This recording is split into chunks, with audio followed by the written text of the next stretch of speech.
ஹரி ஓம். ஜெய் சீதாராம். ராதே கிருஷ்ணா.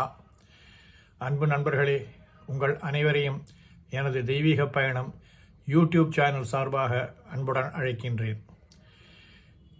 நாம் தற்போது கேரள நாட்டில் உள்ள வைணவ திருப்பதிகள் தரிசனம் செய்து கொண்டு வருகின்றோம். திருவருள் செய்பவன் போல என்னுள் புகுந்து உருவமும் ஆருயிரும் உடனே உண்டான். திருவளர் சோலை காட்கரை என்னப்பன் கருவளர் மேனியன் கண்ணன் கல்வங்களே. இது நம்மாழ்வார் அருளிய திருவாய்மொழியாகும். நாம் தற்போது கேரள மாநிலத்தில் அமைந்திருக்கின்ற வைணவ திவ்ய தேசங்களில் ஒன்றான திருக்காட்கரையைத்தான் தரிசிக்க இருக்கின்றோம். கேரள மாநிலத்தில் இடப்பள்ளி ரயில் நிலையத்திலிருந்து 6 கிலோமீட்டர் தொலைவில் உள்ள திருக்காட்கரை என்கிற திவ்ய தேசம் கொச்சி பல்கலைக்கழகத்திலிருந்து 2 கிலோமீட்டர் தொலைவில் உள்ளது. ஆலவாய் திருச்சூர் ரயில் பாதையில் இருஞ்சாலகுடா புகைவண்டி நிலையத்தில் இருந்து 15 கிலோமீட்டர் தொலைவில் இருக்கின்றது. இங்கு கோயில் கொண்டிருக்கும் பெருமாள் காட்கரை அப்பன் என்று அழைக்கப்படுகின்றார். திருநிலை நின்ற திருக்கோலம், திருமுக மண்டலம் தெற்கு நோக்கியது. எழுந்தருளியிருக்கும் தாயார் பெருஞ்செல்வ நாயகி வாத்சல்யவல்லி நாச்சியார். விமானம் புஷ்கல விமானம். தீர்த்தம் கபில தீர்த்தம். இது வாமன கஷேத்திரம் என்று சொல்லப்படுகின்றது.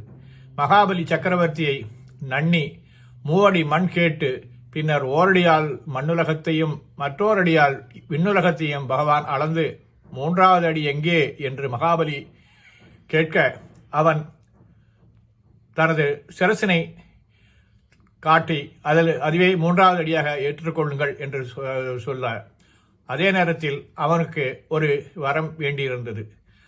வந்தவர் திருமாலே என்று அறிந்து வணங்கி, நான் ஆண்டுக்கு ஒரு முறை மக்களை சந்திக்க விரும்புகின்றேன், அதற்கு அருள் புரிவீராக என்று தனது சிரசினை காட்டினான். அதற்கு அருள் புரிந்த பகவான், அவ்வாறாயின் இன்றைய தினத்தை மக்கள் விழாவாக கொண்டாடுவார்கள் என்று அருளி செய்தார். அன்று ஆவணி மாதம் திருவோணம் நாள் என்பதனால் ஓணம் பண்டிகை என திருவிழா கொண்டாடுகின்றார்கள் இன்றளவும்.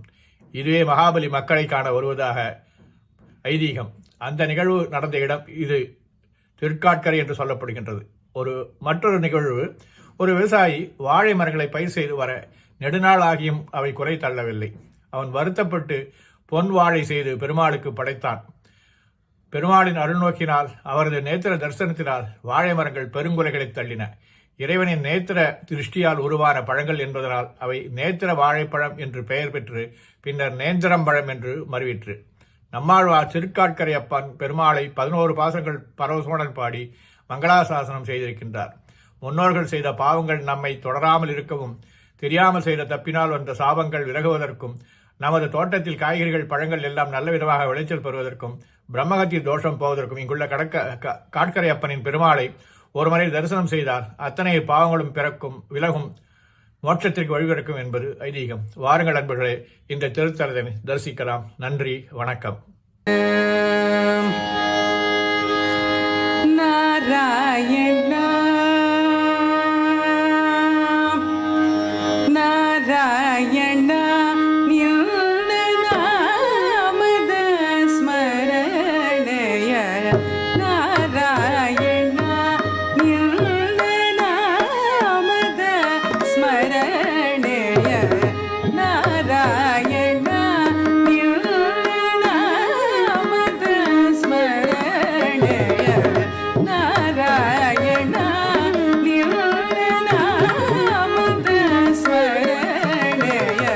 சாராமிருத